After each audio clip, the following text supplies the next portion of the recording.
متی کی انجیل اس کا 4 باب۔ اس وقت روح یسوع کو جنگل میں لے گیا تاکہ ابلیس سے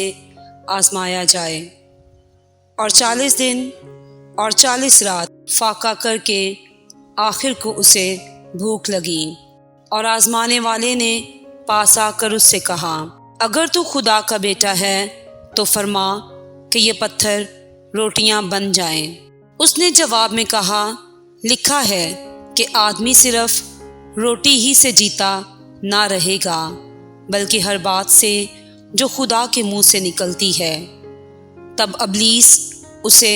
مقدس شہر میں لے گیا اور ہیکل کے کنگرے پر کھڑا کر کے اس سے کہا کہ اگر تو خدا کا بیٹا ہے تو اپنے تئیں نیچے گرا دے، کیونکہ لکھا ہے کہ وہ تیری بابت اپنے فرشتوں کو حکم دے گا اور وہ تجھے ہاتھوں پر اٹھا لیں گے، ایسا نہ ہو کہ تیرے پاؤں کو پتھر سے ٹھیس لگے۔ یسوع نے اس سے کہا، یہ بھی لکھا ہے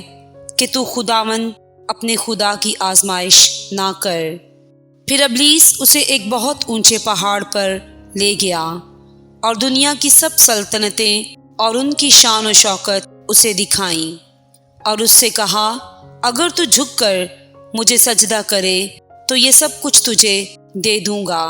یسوع نے اس سے کہا، اے شیطان دور ہو، کیونکہ لکھا ہے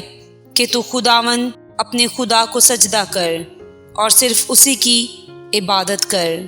تب ابلیس اس کے پاس سے چلا گیا،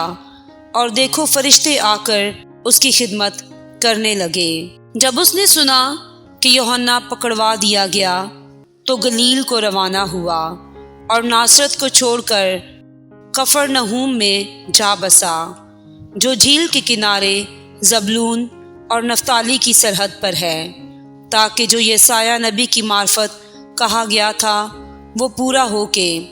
زبلون کا علاقہ اور نفتالی کا علاقہ دریا کی راہ یردن کے پار غیر قوموں کی گلیل، یعنی جو لوگ اندھیرے میں بیٹھے تھے انہوں نے بڑی روشنی دیکھی، اور جو موت کے ملک اور سایہ میں بیٹھے تھے